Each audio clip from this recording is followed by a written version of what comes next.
साधक हैं, भक्त हैं, बहुत ही महत्वपूर्ण विषय है और सभी साधक बहुत ध्यान से सुनेंगे। देखिए, सबसे बड़ा विषय आज का ये है कि आज के समय में हमारे जो धर्म शास्त्र हैं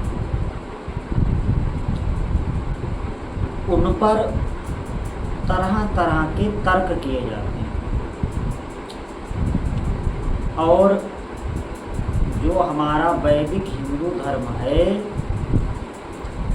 उसे ये कहा जाता है कि ये पाखंड है, ये वैज्ञानिक नहीं है। बहुत प्रकार के आप ये विषय बढ़ता ही जा रहा है।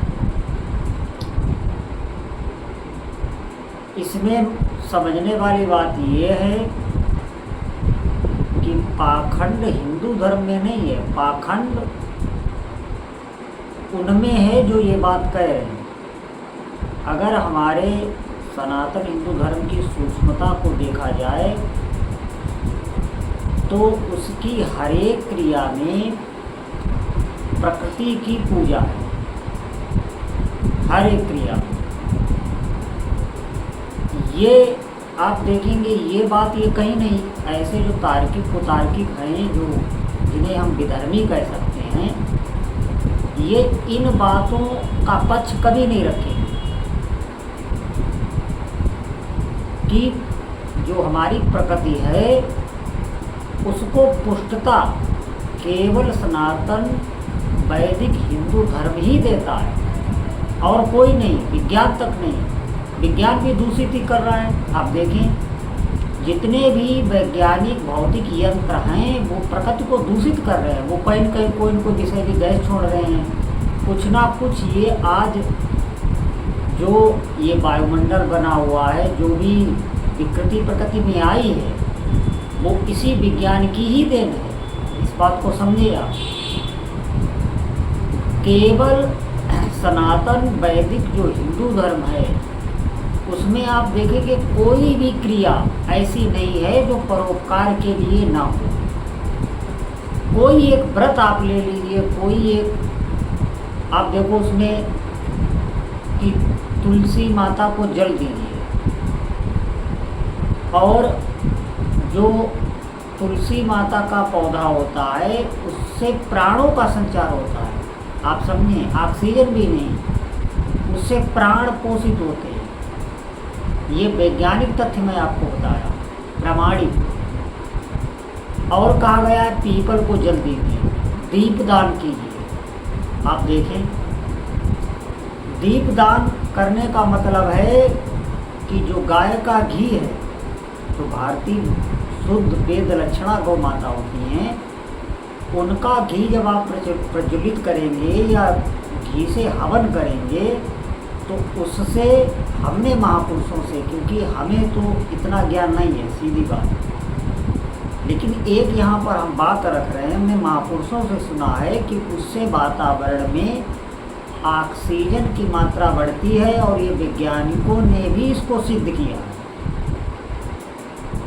कहीं भी कोई व्रत आप ले लीजिए, व्रत में क्या कहा जाता है? आप व्रत रहिए, व्रत के दूसरे दिन आप पारायण करिए, पारायण से पहले आपको किसी को भोजन कराना है या भोजन का जो कच्चा राशन है वो देना है। तो उसका मतलब क्या हुआ कि हम व्रत रहें और व्रत रह के जो हमारी खुराक थी वो हमने व्रत रह के बचाई और वही दूसरे को दान दी। इतना बड़ा परोपकार आप देखेंगे किस धर्म में? आप समझें कि खुद भूखे रहकर हमारे जो हिस्से का अन्न था वो हमने दूसरे को दिया। कहीं भी आप देखें, बहुत लोग अंगुली उठाते हैं कि शिव जी पे जल चढ़ाया जाता है और ये नाली में जाता है और इसे किसी गरीब को दे दो। अरे गरीब ठीक है, गरीबों को भी दो, ये मना नहीं है, लेकिन गरीब वो जो नाली में जा रहा है उसमें आप ध्यान देंगे कि नाली में कितने असंख्य जीव होते हैं, वो सब उसका पान करते हैं। आप हमारी इस बात पर विश्वास नहीं करेंगे। ऐसा कोई जीव नहीं है जो मनुष्य जो भी वस्तुएं खाता पीता है वो ना खाता पीता हो। अब वो लोग इस बात को नहीं मानेंगे। जो प्रकृति में रहे ही नहीं। हमने नेवले को चाय दूध सब पीते देखा है। आप कभी इस बात का प्रामाणिक प्रैक्टिकल करके देख लेना। छिपकली को सब कुछ खाते पीते देखा है। जो वस्तुएं आप खाते हैं वो भी खाते हैं, उनको मिले वो खाने लगते हैं और बहुत चाव से।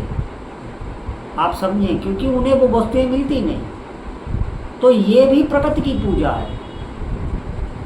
अब हम गंगा माता की दूध से अभिषेक करते हैं, इसमें लोगों को आपत्ति है कि ये जो है दूध, इसका नुकसान किया जा रहा है। आप समझें, मछली इत्यादि जितने भी जल के भीतर जो जीव रहते हैं वो सब उसका पान करते हैं। इस बात को समझें।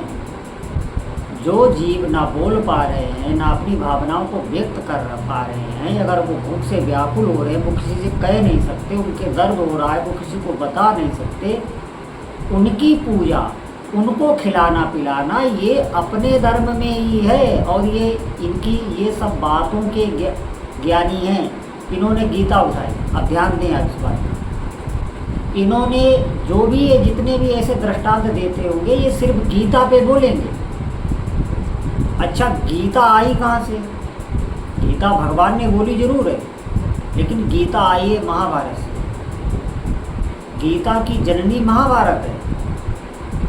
और गीता को आप मानते, अगर महाभारत को नहीं मानते तो फिर आप गीता को भी नहीं मानते। आप समझें इस बात को, क्योंकि गीता के वचन आप मान ही नहीं पाएंगे जब तक महाभारत में जो धर्मों का वर्णन किया उनको आप नहीं मानेंगे। अर्जुन को भगवान ज्ञान तभी दे रहे हैं जब अर्जुन उसके पात्र हैं। इसका मतलब है जो महाभारत में जो ज्ञान दिया गया है, वर्णाश्रम व्यवस्था, धर्म अधर्म, वर्णाश्रम पर महाभारत में बहुत ज्ञान दिया गया है। आप इन बातों को जो नहीं मानेगा वो कितना भी ज्ञान बखार ले, आप देखेंगे कभी भी ना तो उनको भक्ति ज्ञान वैराग्य हाथ ही नहीं लग सकता। अपने शास्त्र की एक एक बात मंत्र है। और महाभारत को आपको मानना पड़ेगा और फिर आपको भागवत को भी मानना पड़ेगा। अब भागवत में जो भगवान बुद्धों से चर्चा कर रहे हैं, महाभारत में जो भगवान भक्ति का उपदेश दे रहे हैं, युधिष्ठिर को दे रहे हैं, इन सब बातों को, जितने भी व्रत नियम बता रहे हैं, इनको आपको मानना पड़ेगा। क्योंकि ये लोग गीता इसलिए उठाते हैं क्योंकि गीता में भगवान ने शुद्ध ज्ञान दिया है, वो अर्जुन को दिया है। अर्जुन उसके पात्र हैं। क्या हम उसके पात्र हैं? आप ध्यान दें इस बात। पहले हमें धर्म का अनुसरण करना होगा और वो धर्म हमारा हिंदू धर्म ही सिखाता है। फिर आप उस ज्ञान के अधिकारी बन सकते हैं। तो ये चर्चा गीता की, और कोई एक श्लोक पकड़ ले, आप समझो, क्योंकि इन्हें धर्म से शास्त्र से कोई मतलब नहीं है। इनको उस बात का धन मिलता है। केवल ऐसे लोगों को जो खुद तो भजन करते नहीं, अगर वो नाम जब खुद करते हो तो उनकी बुद्धि खुद इतनी तार्किक होगी, अपने धर्म को बचाने वाली होगी। भले उन्हें ककारा ना आता हो शास्त्र ज्ञान में, लेकिन उन्हें सब शास्त्र का आभास हो जाएगा अगर आप भगवान नाम जप कर रहे हैं। आप इस बात को समझें। इसीलिए मैं बार बार कहता हूँ नाम जप बहुत आवश्यक है। और ऐसे जो कुतार्किक हैं उनका मुँह भगवान नाम जापक ही बंद कर सकता है। आप ध्यान दें, जब आप गीता को मानेंगे, अगर आप गीता के श्लोक उठा कर व्याख्यान दे रहे हैं तो आपको महाभारत को मानना ही पड़ेगा। अगर आप बेटे को मानते हैं तो माँ को भी मानना पड़ेगा, नहीं तो बेटे का अस्तित्व ही नहीं है। तो ये सब बहुत चिंतन करने वाली बात है। अपना सनातन वैदिक हिंदू धर्म पूरी प्रकृति की पूजा करता है। आप कहीं भी देखें, बिल्व पत्र की पूजा करो, भगवान शिव पर चढ़ाओ, इनके सब के पीछे रहस्य है। देखिए, सनातन हिंदू धर्म में देवता को पुष्प अर्पित किया जाता है। पुष्प जब आप अर्पित करेंगे तो आप पुष्प लगाएंगे भी। अब उन पुष्पों को देखकर ही मन में हर्ष होता है। ये कितना बड़ा परोपकार। जब आप वाटिका लगाएंगे उसमें जो भी प्रवेश करेगा तो कितना भी खिन्न हो, वहाँ बैठेगा, उसे शांति मिलेगी, शीतलता मिलेगी। अपने में गौ माता के पवित्र गोबर से लेप किया जाता है। आप देखेंगे उस आप लेप में कभी जाएं, वहाँ जाते ही आपको पवित्रता अनुभव, तो अपने में प्रकृति को पुष्ट किया जाता है, उसकी हानि नहीं की जाती। लेकिन इन बातों को ये लोग कभी समझ नहीं पाएंगे, थोथा कोरा ज्ञान मनमानी ज्ञान देंगे। इन्हें भजन साधनों से कोई मतलब नहीं, महापुरुषों की निंदा, हमारे संतों की निंदा। हमें जागरूक होना होगा और उसके लिए अधिक से अधिक भजन करना होगा, क्योंकि भजन से ही काम बनेगा। जब तक आप भजन नहीं करते, नाम जप नहीं करते, नाम जप एक बहुत बड़ा रहस्य है, इस पर आप विश्वास करें। ये इतना बड़ा रहस्य, इतनी बड़ी साधना है।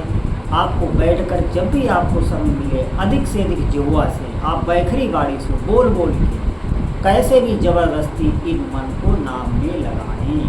और सनातन धर्म में मन के बारे में जितना बताया गया है, आप सोच भी नहीं सकते कहीं भी।